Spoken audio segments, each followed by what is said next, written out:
kaip mano šukuosina, aфиgena. Kuo labiau taisai, tuo labiau nesąmonė gaunasi. Sveiki, agro žmonės, mano vardas Darius ir jūs įsijungėt Agro Reidą. Šiandien sveikinuosi iš Žemaitijos, iš Daivaro Skiočio ūkio ir čia mes rudenį filmavom, kaip sėjami žieminiai kviečiai, žieminiai rapsai ir mes dabar atvažiavom pavasarį pasižiūrėti, kas čia išdygo ir kaip tie augalai įžiemoja. Gegužės 28 dieną tuose laukuose vyks lauko diena. Ir jūs maloniai kviečiame atvykti, pasižiūrėti, kokia technika buvo dirbama, kaip tie augalai užaugo ir pasikalbėti su specialistais. Registraciją rasite šito video aprašymė, o dabar keliaujame pas Daivarą. Nusimk. Ką? Ai, čia tau barzdą reikia. Man gerai, vis tvarka.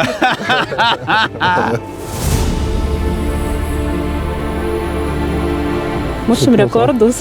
Sakė 10 tonų, pažiūrėsim. Pažiūrėsim. Tai čia tragedija. Mano atveju nėra tai buvę. Atvažiavau čia, vaizdas visai nekoks. Matau klaidą dėl rudeninio purškimo. Darbų yra tiek, kad tu nebežinai, kur pulti. Rapso tu nepagausi, jeigu jisai pagauna augimą. Turime dabar tikrai puikų vaizdą. Tikrai gerai atrodo. Čia akivaizdžiai matosi, kad šitie augalai yra lygesni, tolygesni tokie, o čia matau kaip netolygiai. Tai ta prasme... Liuks, man patinka, kad tau patinka. Jo. Pažiūrėk, kokios gražios šaknys. Čia tai super. Labai skirtumus matos, iš tikrųjų. Lyginant su kaimininės šalimis, mes kaip ir laimėję loteriją esame. Norim to pačiu visus ir pakviesti į būsimą lauko dieną. Įsiminkit šitą datą, gegužės 28 dieną, laukiam čia, Upynoje, Telšių rajone. Gyvens, žinok, naujiena bloga, reikės kult.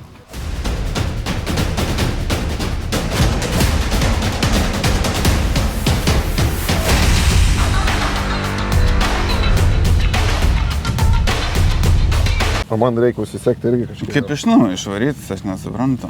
Tai gerai, nenorėk ryt, dar neapšilė.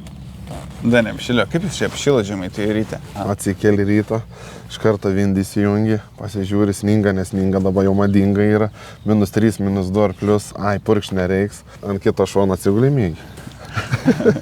Bet rimtai, žiūrėk, matai, kiek sniego turi ten savo šatrijos kalną. Tai dabar dar nenutirpa. Ir iš tikrųjų dabar šatrijos kalnas, kai vyra medžiai nukirsti, čia kai buvo visas balts, tai atrodo, kai kokiai Šveicarijoje, ką gyventumėm prie, arba ten prie Alpių, kur fainiai. Gali pavasarį važiuoti paslidinėti, ne? Pilnai. Bet būtumė dar kokią dieną prieš, dar pilnai būtumėm suslidėm su rogutėm. Galėjai varyti. Atvažiuoti, ne? O tai kai sniego yra, ką veikia čia? Nieko daug ir neveikiam iš tikrųjų, kai sniega yra. Ką, garažuose kažką remontuojam, ką veiksim, tai purkštuvai stovi, sejalkos stovi. Įdomus, pavasaris įdomus momentas. O tai pasėt kiek nors šiemet? Jo, šiemet jau... Buvote laukus išvažiavę plomai? Jo, buvome laukus, esam pasėję jau 90%. Viso labo tik liko žirniai, 30 hektarų ir viskas. Daugiau viskas ir pasėta. Su purškimais labai sunku šiemet ir esam daug ko nepadarę. Tai čia gailiausia. Yra kviečių laukų, kur dar purkštaus nebuvo. Tai čia tragedija. Mano atveju nėra tai buvę. Bet aišku, dėl to, kad turėjom daug problemų rapsuose, kviečiuose, su miglėm, su viskuo. Tai nes rudenį nespėjom nusipuršti, nes buvo daug kritulių. Tai visas tas parėjo pavasarį, žinot, pavasarį darbų yra tiek, kad tu nebežinai, kur pulti. Tai nežinau, tai gerai, kad turiu gerą komandą, tai ir per naktim, kada vėjas nurimsta, žinai. Tai čia naktinėš? Jo, stipriai purškiam ir naktim. Tuo šalnas viską sugadina ir vėjas. Ir labai didelis vėjas, kaip sakyti. Tai va. Daivaro rudenį filmavom, kaip sėjot kviečius ir rapsus. Čia projektą tokį darom su keliom įmonėm, ar ne? Ir mačiau laukeliuose vėliavų prismaigstytą, tai važiuosim pažiūrėti, gal kaip ten tie pasėliai žiemoja. Jo, būtinai mačiau komandą visą susirinkusi ir lekiam pažiūrėti, kaip įžiemavoja ir kaip maitinasi trąšom, mikriukais ir visa kita, ten daug dalykų yra daroma ir tikrai lekiam į laukus pažiūrėti. Tai technikos važiuojančios nebus šiandien? Ne, technikos nebus, nes šią naktį irgi buvo labai didelė šalna, -2, -3, yra šlapia, vakar lyjo, nei sėjam, nei skutam, nei purškiam, nieko. Tai va, jūs atvažiavot pačiu laiku, galiu skirti dėmesį visą jums. Valio, važiuom.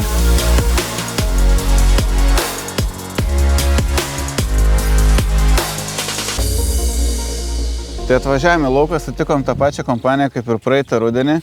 Tai dabar reikaliausia apžiūrėti laukų, kaip čia tie augaliukai žiemoja, ne?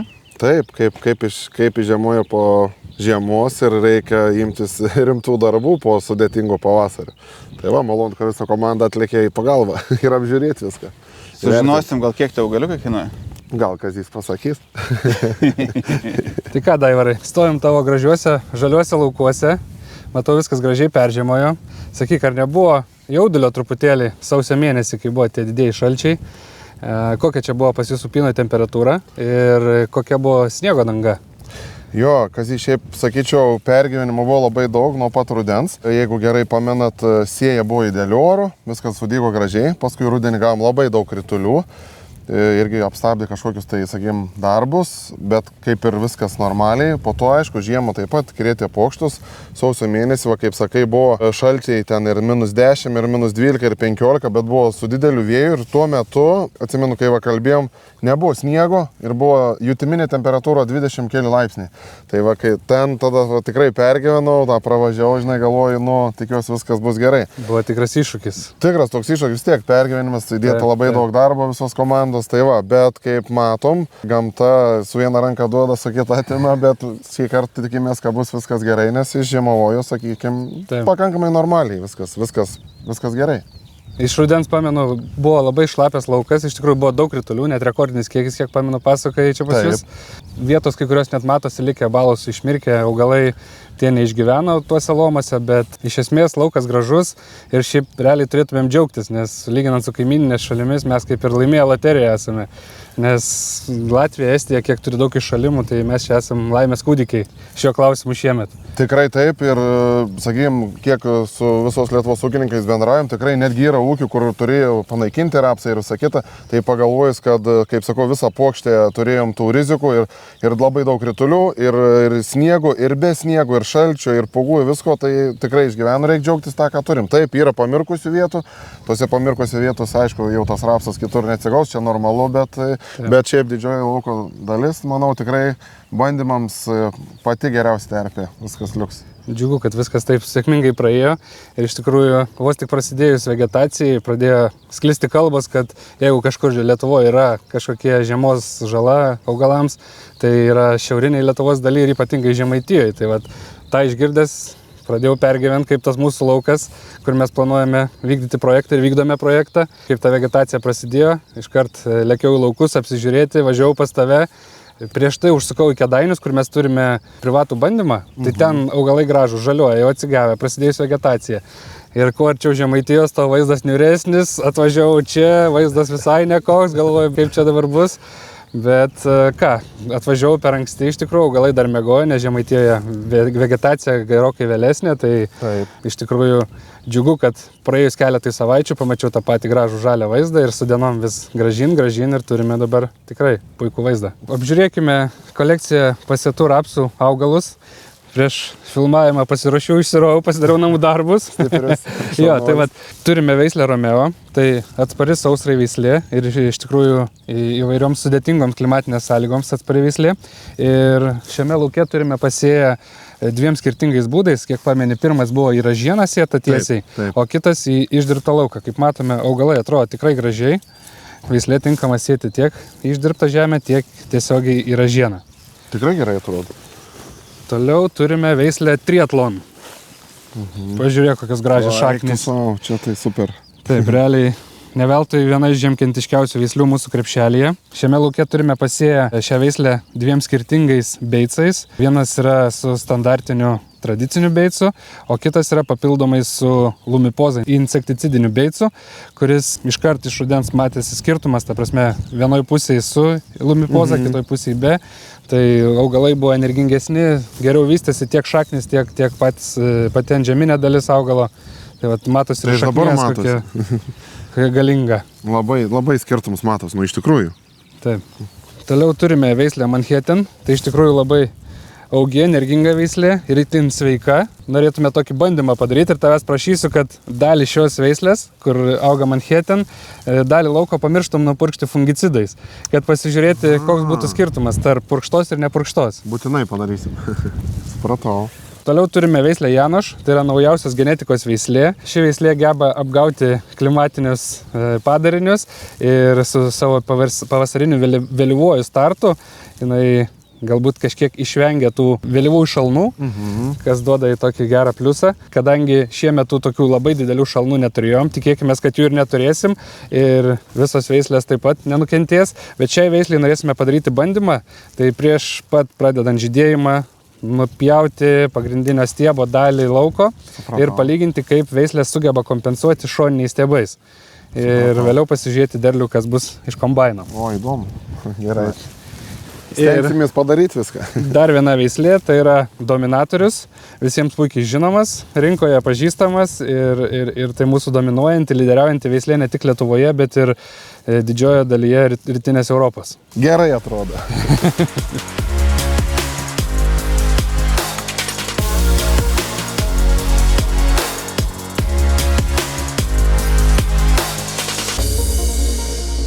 Rapsas tai pas tave įaugęs, net normaliai pjaut negali, bet biškai boro jau pradeda trūkti, bet šakny viskas gerai. Stiebas gražus. Man žinai, kas svarbu, kaip tau po tų šalnų stiebas, ar nesusidarė kristalai, ar nesuplėšiai. Kučiu, pas tave viskas gražiai. Gyvens, žinok, naujiena bloga, reikės kult. Gerai. Nieko kitaip nebus. Jau pradeda boro trūkumai rodyti, bet čia, man atrodo, mes ir apsikalbėjom, kad buvo labai orai nepalankus visiems purškimam ir pirmosius tiesiog nespėjom dėl vėjų, nes aš prisimenu pas tave, čia buvo atvažiavus, tai... Taip, Jūratė, šiemet... Tai prie jūros. Jo, šiemet iš vis išskirtinis tas pavasaris tuom, kad neleidžia mums su purškimais įsigazuoti. Neleidžia šalnos, neleidžia vėjai. Tai pribėgom, kaip sakom, turim vokti tas dienas. Tai naktim, bet stengiamės atiduoti visas rekomendacijas jūsų. Ir dabar. Rekomendacijas viską apsidėliojam. Iš principo, kadangi tie darbai nebuvo spėti laiku, tai ką mes buvom planavę pirmam, tai dabar truputėlį strategiją irgi keičiam, bet kuriuo atveju rapsas dar nežydi. Pas tave jisai yra labai kompaktiškas. Pietų Lietuvoje jau mes turim geltoną žiedyną, pirmi žiedai ir jau ten darbai, kai kurie tie vėluojantys turi didesnę, sakykime, žalą arba nepadarytas darbas jau turės atsiliepimą į derlių. Pas tave jie yra kompaktiški, jie labai gražiai galvų dar neiškėlė, to šalnos nieko labai blogo nepatarė, pasižiūrėjom stiebas sveikas.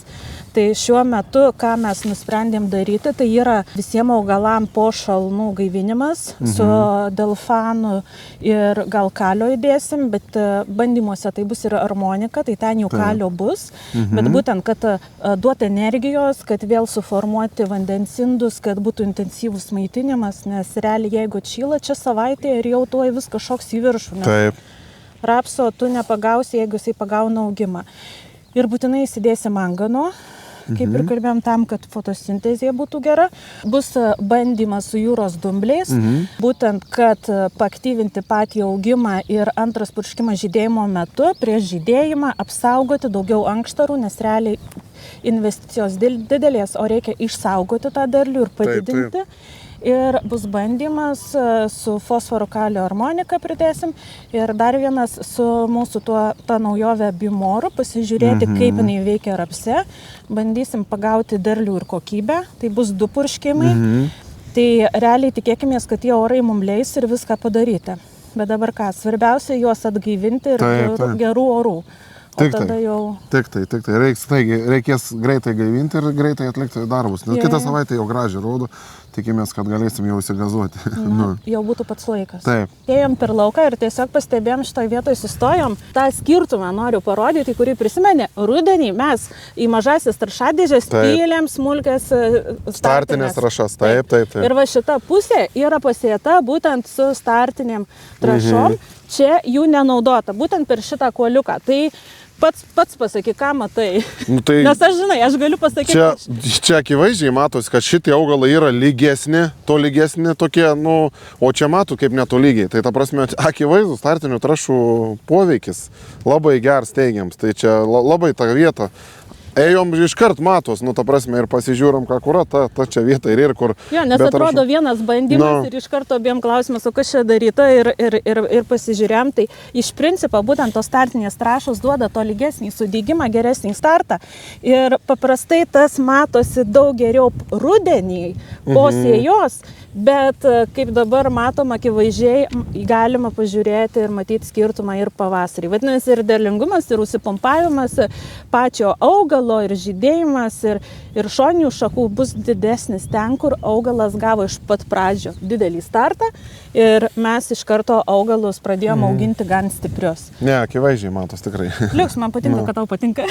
Jo, liuks, super.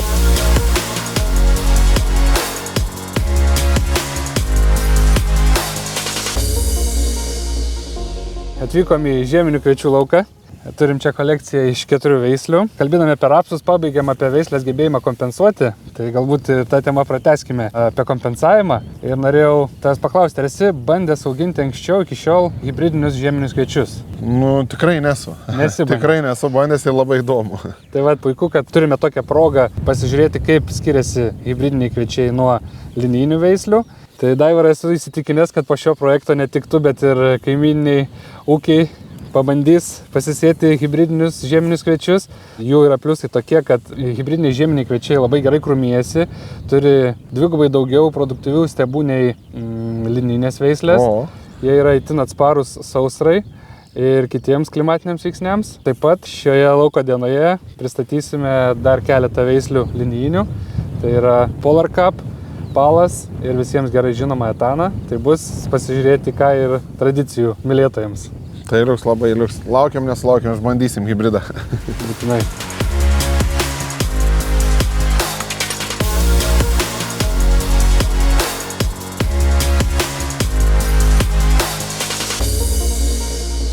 Pas tave kviečiuose vaikštom, aišku, matau klaidą dėl rudeninio purškimo, bet iš karto tave apginsiu. Aš buvau rudenį čia, faktiškai beveik dirvo ir batus maniau, kad paliksiu, nes šlapia tai be proto buvo. Taip. Tai kas tame blogai, kad pavasarį labai daug darbų susiplaka.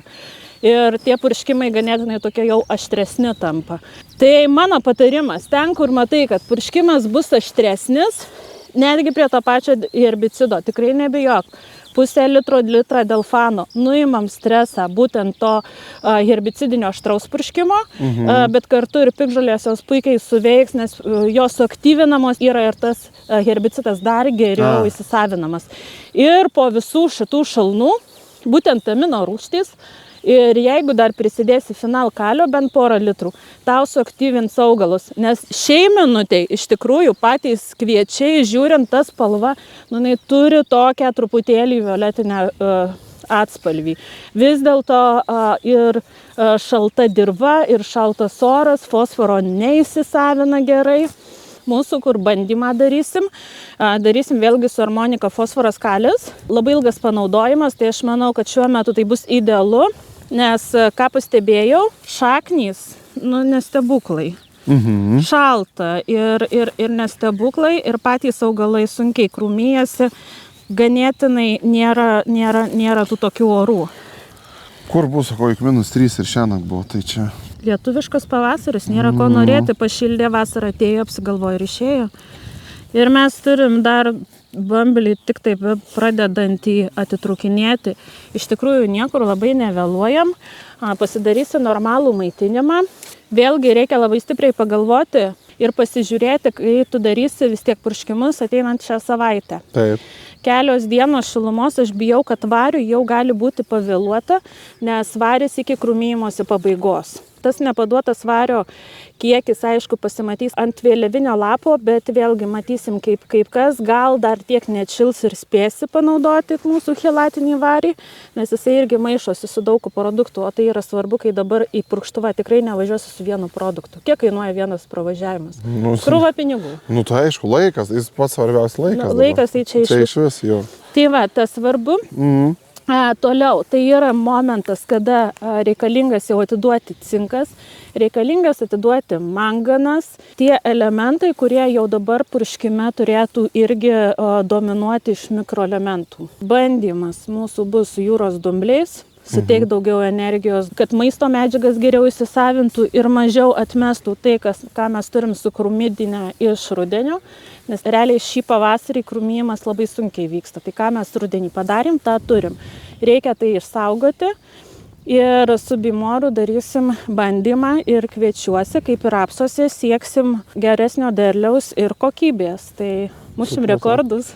Sakė 10 tonų, pažiūrėsim. Pažiūrėsim. Gerai, padarysim. Tai va, svarbu dabar, kad tik tai leistų orai atlikti darbus. Nu jo, kitą savaitę rodo, jau turėtų atšilti orai, turėtų sniegas jau ištirpo, turėtų gal nebebūti. Rūgštuvas jau paruoštas. Paruoštas. Iššluotos grindys. Iššluotos grindys. Na ir viskas gerai. Kimbam į darbus.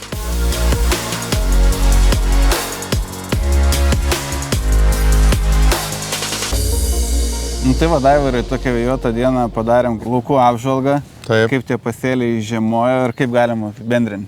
Tiesiog turbūt pasidžiaugt, kad po tokių ekstremalaus tokio pavasario ir be abejo rudens labai drėgno, tai turim pakankamai neblogus pasėlius, tiek rapsų, tiek kviečių ir tikrai turėsim ką parodyti. Tai ir norim tuo pačiu turbūt ir visus ir pakviesti į būsimą lauko dieną, gegužės 28 dieną, į žieminių rapsų ir kviečių pasėlių apžvalgą, į Skiočių ūkį.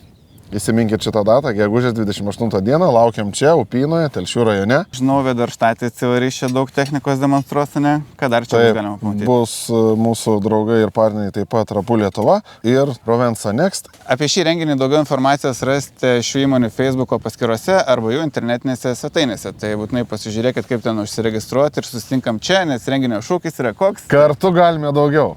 Atvykit. Yeah.